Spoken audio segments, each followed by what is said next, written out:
Okay, I just wanted to take a minute and talk about rehab and performance. I think they're sort of on a continuum in a way, and they're sort of different in a way. But I see as a physical therapist people all the time coming in wanting some specialized technique or some sort of magical treatment that's going to finally fix their problem. They kind of hop around from practitioner to practitioner just looking for the magical pop that's going to put something back in place, or deep tissue that's going to fix their QL problem or whatever it is.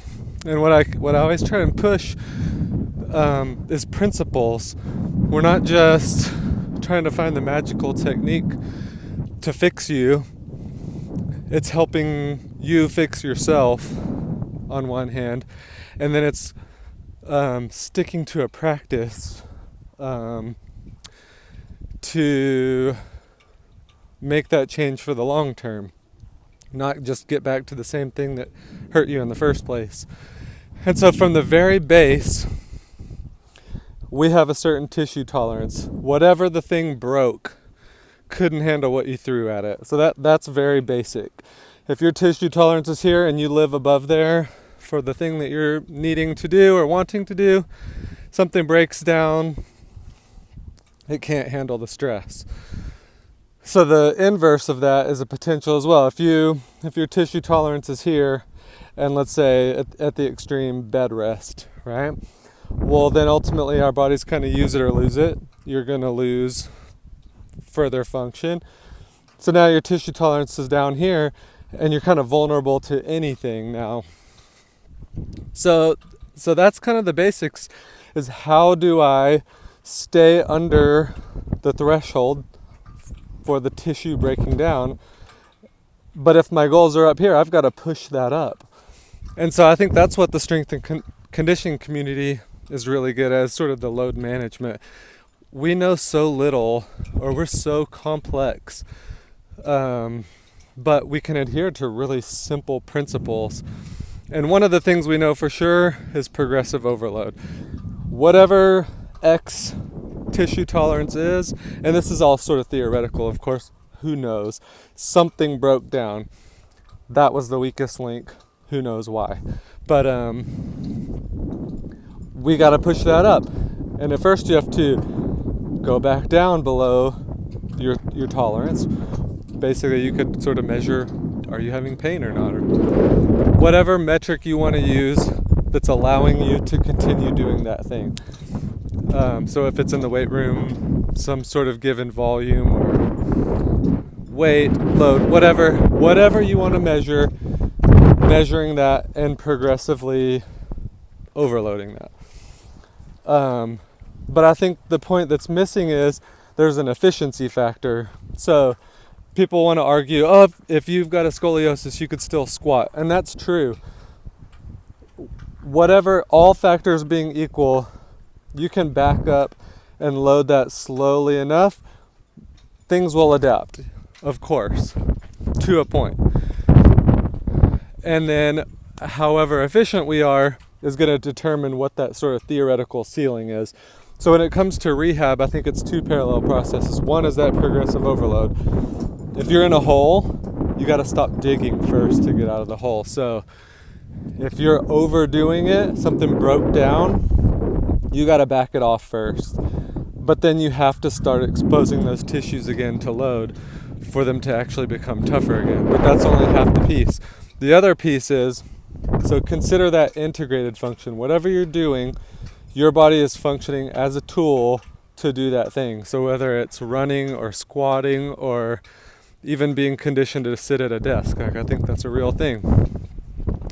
And then the second piece would be taking that integrated function, disintegrating into its parts, and working on that to become more efficient. And so kind of what I explain to patients often is I call that sort of the internal friction.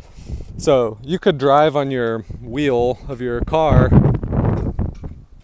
that's out of alignment, and it'll drive, but it's not going to drive nearly as far, or you're not going to get nearly as much usage as someone that or a car, a wheel that is in alignment. And so if we disintegrate function, what would those parts be? As far as I'm concerned, it would be first is the mechanics, and this one makes sense to most people. So if you can all the parts move, basically, so that might be joints, that might be soft tissues, that might be even neurovascular structures. But if I only have so much motion in my shoulder, but my function demands more, I'm going to move somewhere else. And that somewhere else, the thing that's compensating, is usually the thing that ends up breaking down. So, for that given function, do all the parts in that chain have adequate motion? That makes sense to most people. The second would be, can you control that motion? So a lot of people have plenty of joint motion for a given function, but then when they try it, it's like they feel tight. And so like kind of classic example would be that sort of gymnast, hypermobile kind of person. So they're moving at their end range all the time, just sort of habitually getting stability by resting on the joint structure because their joints have so much motion. And then they feel really tight. That kind of person's always looking for that deep tissue massage. And in fact, sometimes that makes them actually feel worse. And the reason is that muscle spasm was their body's way of trying to make up for a loss of stability that they don't have from those kind of local muscles that should be steering. Sort of think like rotator cuff or the deep six muscles in your hip or the multifidi in your lumbar spine, stuff like that. And we retrain those with developmental patterns. So if the high level pattern breaks down, we can break that into its component patterns, and that might be crawling or rolling or isometrics at that end range, but something to restore the control of that joint in the functional position in a way to use the mechanics efficiently. So that's two pieces. Restore the mechanics for the specific function that they need, restore the control of those mechanics in that functional activity, and then lastly is motor control. And all that is conditioning. That's putting strength and endurance on top of that new pattern to make it more resilient to the thing that you're doing. And then it's just a matter of reintegrating that back into your function. And then it's more of the sort of load management to push that tissue tolerance up. Rehab and performance training, athletic training, it's as simple as that. Load management. You gotta first start below what your tissues can handle. Control progressive overload to make them more resilient over time. As one piece. The second piece is becoming more efficient.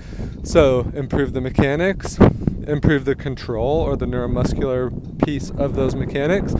And then lastly, the motor control. Reintegrate that back into function. And then the thing should heal. As long as we're chasing pain, our body's just going to continue to compensate around the dysfunctional pattern. But if we can break up that pattern, slowly load it to allow it to heal properly, and then become more efficient to reduce that internal friction or reduce the stress on that thing, it'll heal, and then we can function like we want to.